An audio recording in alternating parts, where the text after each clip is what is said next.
रत्नाकराधौतपदां हिमालयकिरीटिनीं ब्रह्मराजर्षिरत्नाढ्यां वंदे भारतमातरम। वंदे भारतमातरम। सम्माननीय बंधुओं और बहनों तथा माँ भारती के वरद हस्त सपूतों, पूरे विश्व में भारत को जानने, समझने और पहचानने के लिए आपके द्वारा बहुत कुछ पढ़ा और सुना गया है। देशी विदेशी विद्वानों, इतिहासकारों और नेताओं ने बहुत कुछ कहा और लिखा हुआ है। हमारी पाठ्य पुस्तकों में इससे संबंधित जानकारी और ढेर सारी सामग्री उपलब्ध है। पर मेरा एक प्रश्न है कि इतने विशाल ज्ञान, विज्ञान, इतिहास के बावजूद लोग आज भारत की तुलना में विदेशों को श्रेष्ठ कहते हैं। क्या ये सत्य है? क्या वास्तव में आज हम या हमारा राष्ट्र बहुत पिछड़ा हुआ है और इतना पिछड़ा हुआ है कि हम उसकी बुराई करते फिरें? और यदि ये बात सही भी है तो क्या हमारा ये राष्ट्र आज ही पिछड़ा है या मध्यकाल में पिछड़ा था या प्राचीन काल से ही पिछड़ा हुआ है? तो आइए हम इन्हीं सारी बातों को, भारत के भूगोल से लेकर के भारत के महिमा मंडित इतिहास, इसकी गरिमा, इसकी महिमा को जानने का प्रयत्न करते हैं। मेरा मतलब ये नहीं है कि आप इसके बारे में नहीं जानते और मैं बताने जा रहा हूँ, नहीं, इसके बारे में हम सब बहुत कुछ जानते हैं। पर मैं भी उसमें अपने राष्ट्रबोध की दृष्टि से अपने शब्दों में कुछ कहने का प्रयास आज से कर रहा हूँ।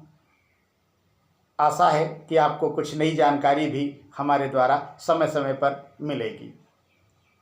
मैं कोई प्रवक्ता या कोई व्यास नहीं हूँ या कोई बहुत बड़ा विद्वान नहीं हूँ जो बहुत कुछ दे पाऊँगा, किंतु जितना कुछ भी मैं जानता और समझता हूँ उसके आधार पे अपने राष्ट्रबोध के, अपनी नैतिक जिम्मेदारी, अपने राष्ट्रीय कर्तव्य समझते हुए कुछ करने का प्रयास आज से मैं भी कर रहा हूँ। और आज से यही जानने का प्रयत्न मेरे द्वारा किया जाएगा कि क्या थे और क्या हो गए हैं हम, कहाँ से कहाँ पहुँच गए हैं हम और क्यों। जबकि हमने सुना है, हमने पढ़ा है, विश्व गुरु भारत, सर्व शिरोमणि भारत, सोने की चिड़िया भारत, तस्वीरे आलम भारत, और ये भी पढ़ा है कि सारे जहां से अच्छा हिंदोस्तान हमारा। संस्कृत में भी भारतस्य प्रतिष्ठे द्वे संस्कृतम संस्कृतिस्तथा, ये भी हमारा पाथेय है। और आते आते इकबाल ने तो यहाँ तक कह दिया कि यूनान मिस्र रोमा सब मिट गए जहाँ से, कुछ बात है कि हस्ती मिटती नहीं हमारी, सदियों से रहा दुश्मन दौरे जहाँ हमारा। इतना सारा कुछ हमारे देश के बारे में गौरव कथन किया गया है। इसी तरह और भी बहुत कुछ है जो लगभग हम सभी जानते हैं। मित्रों, इतिहास साक्षी है कि मिस्र की संस्कृति अब कहाँ है। असीरिया और बेबीलोन की संस्कृतियां भी क्या भूमि पर हैं? नहीं। लेकिन करोड़ों करोड़ों वर्ष के इतिहास वाला ये भारतवर्ष और भारत संस्कृति आज भी अक्षुण्ण है और आज भी देश दुनिया के लोग इसकी तरफ आशा और विश्वास भरी दृष्टि से इसकी तरफ निहार रहे। इसलिए मैं भारत दर्शन के इस विषय को जय हे जगती के प्रथम राष्ट्र भारत इस रूप में लेकर आपके सामने प्रस्तुत हुआ हूं। और इन सब पे आपको भारत का दर्शन कराते हुए, प्राचीन से आज तक का दर्शन कराते हुए, अगर कोई ऐसा एक कारण ढूंढूं जहां से मैं इस विषय को, इस बहुत विशाल, बहुत बड़े विषय को शुरू कर सकूं, इसका प्रारंभ कर सकूं, ऐसा कोई एक बिंदु अगर ढूंढने का प्रयत्न करता हूं जहां से इसको सही तरीके से शुरुआत मिल सके, इसका मंगलाचरण हो सके, जिससे कि भारत के गौरवशाली अतीत, इसके महान भूगोल, इतिहास, शिक्षा, संस्कार, कला, संस्कृति, धर्म, राष्ट्र, एकात्मता, समरसता और पुरुषार्थ, संवाहकता से रूबरू हो सकें, ऐसा कोई एक बिंदु जब मैं ढूंढता हूं तो मुझे सिर्फ और सिर्फ संस्कृत में कर्मकांड के दौरान बोला जाने वाला संकल्प प्राप्त होता है। इसलिए मैं संकल्प से अपनी बात शुरू करूंगा।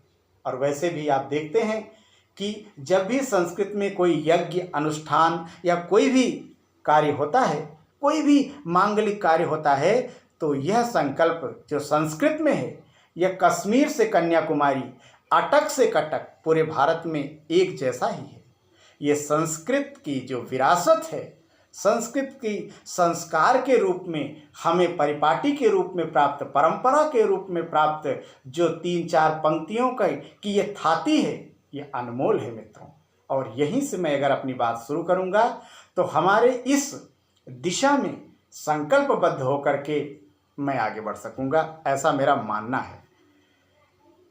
वो संकल्प मैं पहले पढ़ दूं जिससे मैं अपनी बात शुरू कर रहा हूं भारत के गौरवशाली अतीत से आज तक के भारत के बारे में। वो संकल्प है जिसे हमारे दूरदर्शी मनीषी पूर्वजों ने हमारे दैनिक पूजा पाठ, यज्ञ, अनुष्ठान आदि में समाविष्ट कर दिया है।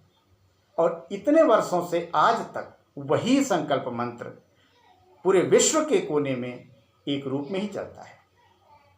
वो संकल्प है मित्रों, ओम अद्य श्री ब्रह्मणः द्वितीय परार्धे श्री श्वेत बाराह कल्पे सप्तमे वैवस्वत मन्वंतरे अष्टाविंशतितमे युग चतुष्के वर्तमाने कलियुगे कलि प्रथम चरणे 5122 कलियुगाब्दे जम्बूद्वीपे भरतखंडे आर्यावर्तांतर्गते भारतवर्षे अमुक अयने अमुक मासे अमुक पक्षे अमुक तिथौ अमुक वासरे अमुक नगरे अमुक क्षेत्रे अमुक प्रवरान्वित अमुक गोत्रोत्पन्नः अमुक शर्मा अथवा वर्मा अहम अमुक कर्म करिष्ये। ये जो संकल्प है, ये भारत की विशालता, महानता का सबसे प्रमुख और सर्वोपरि, सर्वशिरोमणि तथ्य है, जहाँ से हमें भारत दर्शन की शुरुआत करनी चाहिए। क्योंकि इसको समझ लिया तो बहुत कुछ समझ लिया, क्योंकि ये हमारी वैज्ञानिक कालगणना की शुरुआत यहाँ से होती है। इस संकल्प का हमेशा ही, मैंने बताया, उपयोग किया जाता है हर मांगलिक कार्य में। पर दुर्भाग्य कि आज प्रायः न तो पुरोहित इसका अर्थ जानते हैं और न तो यजमान की तो बात ही क्या। लेकिन सबसे बड़ी बात तो ये है कि जो चंद पुरोहित, पंडित, विद्वान, कथा कराने वाले, यज्ञ अनुष्ठान कराने वाले इसको जानते हैं, वो इसको समझाने, बताने की जहमत ही नहीं उठाते। इसलिए आज मेरा ये आग्रह है कि वे 1 घंटे, कम से कम सबसे छोटी से छोटी कथा भी अगर वे कराते हैं तो कम से कम 1 घंटे का यज्ञ अनुष्ठान की तैयारी, 2-3 घंटे का यज्ञ अनुष्ठान कथा वो कराते ही हैं। अगर उसमें 10 से 15 मिनट का समय वो इस संकल्प को समझाने, वहाँ उपस्थित समुदाय को बताने और देश राष्ट्र के परिप्रेक्ष्य में इसका परिचय कराने में उपयोग करें, तो हमारे देश, हमारे राष्ट्र, हमारे धर्म, हमारी संस्कृति के लिए बहुत ही उन्नत कार्य होगा, उत्तम कार्य होगा। इसलिए मेरा आग्रह है कि सभी पंडित इसको एक बार फिर से समझें और घर घर इसको समझाने का प्रयत्न करें। वैसे इसमें इतना कठिन कुछ नहीं है। जरा सा ध्यान दें तो सब समझ में आ जाता है कि वो कौन सी बात है जिसके कारण ये सर्वश्रेष्ठ है, भारत की महानता का परिचायक है, जिसके कारण हम विश्वगुरु थे। और वो पहला कारण है, इस संकल्प की शुरुआत में लिखा हुआ जो शब्द है, जो एक उसका प्रथम चरण है, वो चरण है ब्रह्मणः द्वितीय परार्धे। इससे आपको पता चलेगा कि हमारे भारत की प्राचीनता कितनी है। किसी भी देश का कोई अस्तित्व नहीं, इतनी पुरानी कालगणना हमारी आज उपलब्ध है हमारे ग्रंथों में, और हमारे दैनिक पूजा पाठ में इसका उपयोग होता है। कल्पना कीजिए कितनी बड़ी थाती है हमारे पास। उच्चारित पद श्री ब्रह्मणः द्वितीय परार्धे, यानी मित्रों ब्रह्मा जी के द्वितीय परार्ध में। इसका मतलब हुआ कि ब्रह्मा जी का एक परार्ध के बाद दूसरा परार्ध। अब ब्रह्मा जी का एक परार्ध का मतलब होता है एक अंक पर 20 शून्य लगा दें। जितना वर्ष होगा उतने वर्षों का होता है ब्रह्मा जी का एक परार्ध। अब उस एक परार्ध के बाद ये दूसरा चल रहा है, यानी कि एक अंक के बाद 20 शून्य। इतनी प्राचीन और महिमा मंडित हमारी संस्कृति है, हमारी ये धरोहर है। इस काल गणना को हम मनवंतर गणना कहते हैं। ये मैं यूं ही नहीं बोल रहा हूँ, इसके भी बारे में हमारे साहित्यों में, हमारे शास्त्रों में, ग्रंथों में ढेर सारी सामग्री उपलब्ध है। पंडित रघुनंदन शर्मा आदि अनेकों विद्वानों ने इस पर अपने विचार व्यक्त किए हैं। वैदिक संपत्ति ग्रंथ में इसका वर्णन है कि हम इतने प्राचीन हैं। आज इस पहली विरासत, इस पहली बात के साथ ही मैं अपनी बात संपन्न करूंगा। इसी तरह से मैं हर दिन एक एक भारत के गौरव को लेके चलूंगा। दूसरे दिन कल श्री श्वेत 12 कल्प समझाने का मैं प्रयत्न करूंगा। तब तक के लिए जय हिंद, जय भारत, वंदे मातरम।